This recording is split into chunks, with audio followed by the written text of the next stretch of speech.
Hello everyone, स्वागत है आप सभी का मेरी यूट्यूब चैनल राज एजुकेशन पर। तो जैसा कि कई लोग कमेंट कर रहे थे कि सर आपने कौन सा एग्ज़ाम दिया है, अपने बारे में भी हमें थोड़ा बताइए। तो मैं आज आपको अपने बारे में अपनी जर्नी शेयर करने वाला हूँ। मेरा नाम राजकुमार लोधी है। मैं एमपी के नरसिंहपुर ज़िले के एक छोटे से गांव का रहने वाला हूँ और मेरी जो स्टार्टिंग एजुकेशन जो हुई वो अपने गांव से ही हुई। गांव से ही मैंने अपना प्राइमरी और मिडिल स्कूल पढ़ा। उसके बाद मैंने नाइन्थ टेंथ और नाइन्थ से लेकर ट्वेल्थ तक अपने शहर एक करेली है वहाँ पे पढ़ाई की और फिर उसके बाद मैंने कॉलेज भी अपने नरसिंहपुर में ही किया। मैंने बीएससी किया था फिजिक्स केमिस्ट्री मैथ से। और फिर लेकिन जब मैं कॉलेज में था अपने लास्ट ईयर में, तो मैंने एमपी पुलिस का जो एग्ज़ाम होता है वो मैंने ट्राई किया। उसके लिए मैंने कुछ यही 4-5 महीने 3-4 महीने समथिंग तैयारी की होगी उसमें। तो फिर उसमें मेरा रिटर्न में पास कर गया। फिर उसके बाद लगभग 3 महीने उसमें फिजिकल के लिए मिले, तो फिर 3 महीने मैंने फिजिकल की तैयारी की। तो क्या है उसमें रनिंग होती थी उस टाइम पे। 2 मिनट 45 सेकंड में 800 मीटर आपको क्वालिफाई करना होता था। और लंबी कूद थी और गोला फेंक था 19 फीट। तो रनिंग और लंबी कूद में तो मैं सही कर पा रहा था, मुझे उसमें कोई प्रॉब्लम नहीं जा रही थी। लेकिन क्या है गोला फेंक में मुझे थोड़ा प्रॉब्लम जा रहा था, क्योंकि मैं बहुत ही उस टाइम दुबला पतला था, मेरा वेट भी उस टाइम बहुत ज़्यादा कम था। तो फिर मैंने उसकी गोला लेके आया और फिर मैंने प्रैक्टिस किया। तो फिर धीरे धीरे वो सही हो गया। तो जब मेरा टेस्ट हुआ, फिजिकल टेस्ट हुआ, तो मैं गोला फेंकने में भी सफल हो पाया। मतलब 19 फीट था गोला फेंक और मैं 20 फीट फेंक पाया था बस। मतलब आप समझ सकते हैं कि जो उसका क्वालिफिकेशन होता है उससे थोड़ा सा बस आगे मैं फेंक पाया था। तो इस तरीके से फिजिकल मैंने पास कर लिया। उसके बाद मेडिकल हुआ, तो मेडिकल में मुझे कोई ज़्यादा प्रॉब्लम आया नहीं। ये जो चश्मा लगा है मुझे, ये अभी बाद में जब मैं एसएससी की तैयारी कर रहा था उस टाइम लगा था। उस जब मैं एमपी पुलिस में कब मैंने मेडिकल दिया था, तो मुझे कोई प्रॉब्लम वैसी नहीं गई। तो फिर इस तरीके से 8 जून 2018 को मैंने एमपी पुलिस में जॉइनिंग लिया।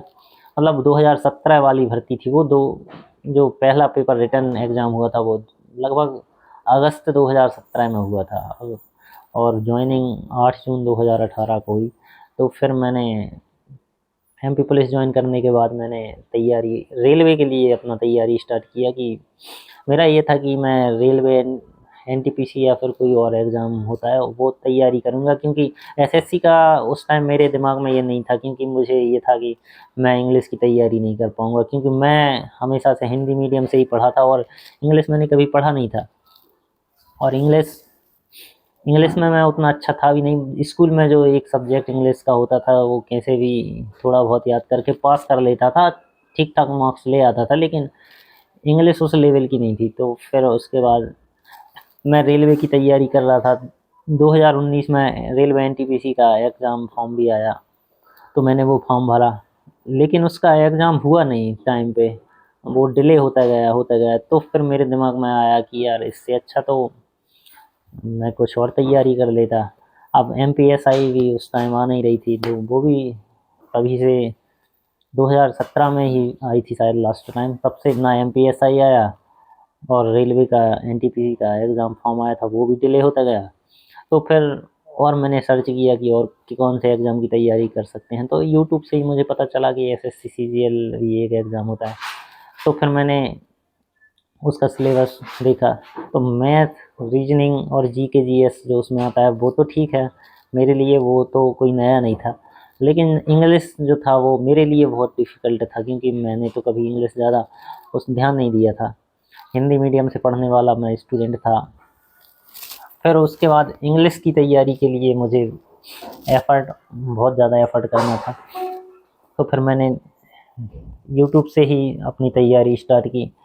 मैंने बुक देखा तो मुझे पता चला कि प्लेंटी टू पैरामाउंट करके नीतू मैम की एक बुक आती है, वो बहुत अच्छी है। तो फिर मैंने वही बुक ऑनलाइन वगैरह मंगवाई और उसको तैयारी पढ़ना शुरू किया। तो धीरे धीरे मेरा इंग्लिश स्ट्रॉन्ग होता गया। और फिर और भी बहुत सारे रीडिंग के लिए मैंने नोवेल पढ़े चेतन भगत के, जैसे हाफ गर्ल फ्रेंड हुआ। और ऐसे ही और 2-4 नोवेल और हैं, तो मैंने वो पढ़े। और फिर एसएससी के जो प्रीवियस ईयर होते हैं उसके लिए एक बुक आती है एमबी पब्लिकेशन, तो मैंने वो एमबी पब्लिकेशन से उसके सेट लगाना स्टार्ट किए। तो इस तरीके से अब मैं एमपी पुलिस की जॉब तो कर ही रहा था, तो जॉब के साथ साथ ये सब तैयारी करनी थी मुझे। उसमें वैसे भी टाइम निकालना थोड़ा, टाइम तो मिल जाता है लेकिन उतना भी इजी नहीं होता, कि क्योंकि एक तो मैं उस टाइम ट्रेनिंग में भी गया था, जबलपुर में मेरी ट्रेनिंग हुई थी एमपी पुलिस की। तो ट्रेनिंग के साथ साथ ट्रेनिंग में कैसे भी करके मैंने मैनेज किया अपना पढ़ाई लिखाई, उसमें मैंने उस टाइम मैनेज किया। बस मैं ट्रेनिंग में यही है, रिवीजन हो पाता था बस। तो इस तरीके से इंग्लिश और फिर मैथ्स भी ये था कि मेरा मैथ्स मैंने पहले तो पढ़ा था लेकिन एसएससी के लेवल का नहीं था, वो व्यापम के लेवल का ही था, जो एमपी पुलिस जैसे छोटे मतलब जो वनडे एग्जाम होते हैं इन जिसमें टाइम ज़्यादा मिलता है उस लेवल का था। मैं मैथ्स कर तो लेता था लेकिन टाइम ज़्यादा लगता था, तो फिर मैंने मैथ्स भी पढ़ना स्टार्ट किया, और उसमें एसएससी के लिए मैंने मैथ्स ऑनलाइन ही तैयारी किया। और फिर इस तरीके से धीरे धीरे मेरा मैथ्स इंग्लिश सही होता गया। तो फिर मेरा फर्स्ट अटैम्प्ट में तो एसएससी नहीं हुआ, थर्ड अटैम्प्ट में मेरा एसएससी में मैंने जब दिया 2022 में, तो थर्ड अटैम्प्ट में मैं अपना एसएससी सीजीएल क्वालिफाई कर पाया, और मेरी रैंक भी ठीक ठाक आ गई उस टाइम। तो मुझे इनकम टैक्स इंस्पेक्टर, जो कि ड्रीम पोस्ट होती है, मेरी भी ड्रीम पोस्ट थी, वो मुझे मिली। और उसमें मुझे उम्मीद ये था कि शायद मुझे अपना होम स्टेट एमपी मिल जाए, लेकिन अनफॉर्चुनेटली मुझे अपना होम स्टेट एमपी नहीं मिल पाया, तो मुझे नागपुर मिला। तो फिर मैंने नागपुर में ज्वाइन किया। तो ज्वाइन करने के बाद मेरा अब ये था कि मेरा मतलब ठीक था मुझे कि ज़्यादा दूर नहीं है एमपी से नागपुर, मतलब। तो मेरा ये था कि अब मैं एग्ज़ाम शायद नहीं दूंगा, तो मैंने 2023 में एग्ज़ाम दिया भी नहीं।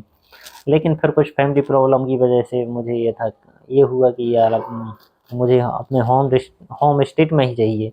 तो मैंने फिर एसएससी सीजीएल 2024 दोबारा दिया। तो फिर उस टाइम ज़्यादा तैयारी करने का होता नहीं है, अगर आप पहले ही से एसएससी पास कर चुके हैं। तो फिर मैंने रिवीजन किया, और फिर थोड़ा बहुत पढ़ के जो एसएससी सीजीएल 2024 दिया, तो उसमें मेरी 762 रैंक आई, और मुझे डिविजनल अकाउंटेंट पोस्ट मिली, जो कि मैंने चॉइस प्रेफरेंस में मेरी पहली ही प्रेफरेंस थी, वो मुझे फाइनली मिल गई, और मुझे अपना होम स्टेट एमपी मिल गया उसमें। तो फिर उसके बाद उसमें प्रेफरेंस डाली जाती है डिस्ट्रिक्ट की, कि आपको कौन सा डिस्ट्रिक्ट चाहिए। तो उसमें मैंने नरसिंहपुर डाल दिया मेरा। तो फिर यही है कि मुझे नरसिंहपुर भी मिल गया। तो इस तरीके से मेरी होम डिस्ट्रिक्ट में ही पोस्टिंग हो गई। अब मेरा जो ऑफिस है वो मेरे घर से 12-13 किलोमीटर दूर है, मैं डेली घर से अप डाउन करता हूँ। तो इस तरीके से now I am very happy that I get my home district. तो यही मेरी स्टोरी थी। उम्मीद करता हूँ कि आप लोगों को ये मेरी स्टोरी पसंद आई होगी, और अगर आप लोगों को कुछ और डाउट है तो आप कमेंट करके पूछ सकते हैं। वही है, यदि आप अगर मेहनत लगन के साथ तैयारी करते हैं तो फिर तैयारी तो आप निश्चित ही सफल हो जाते हैं, चाहे कैसे भी हो। जैसे मैंने एमपी पुलिस के साथ साथ तैयारी करना मेरे लिए वास्तव में डिफ़िकल्ट तो था, लेकिन मैं अपने उस पर अड़ा रहा कि मुझे एसएससी सीजीएल निकालना ही है। जैसे ही इंग्लिश भी मेरे लिए बहुत डिफ़िकल्ट रहा उस टाइम, लेकिन फिर वही है कि दिमाग में ये था कि अब तो निकालना है चाहे कुछ भी हो। जो भी टाइम मिलता था मुझे, मैं उस टाइम सिर्फ पढ़ाई ही करता था। लोग कहीं घूमने जाते थे या ये वो, लेकिन मैं ना छुट्टी में कहीं जाता था, छुट्टी जब भी लेता था उसमें भी तैयारी करता था। इस तरीके से मैंने अपने टाइम को यूटिलाइज किया, और जो भी टाइम मिला उसमें पूरी तरीके से अपना एफर्ट लगाया, और फाइनली मैं अपने उसमें जो टारगेट था मेरा, मैं उसमें सफल रहा। तो यही है कि आप अगर तैयारी करेंगे तो डेफिनेटली सफल तो होंगे ही। तो ठीक है, इस तरीके से आप भी अपना तैयारी जारी रखिए, और जो आपने टारगेट बनाया है, ये जो गोल फिक्स किया है, वो उसके लिए अपना पूरा एफर्ट डालिए, तो आप निश्चित ही सफल होंगे।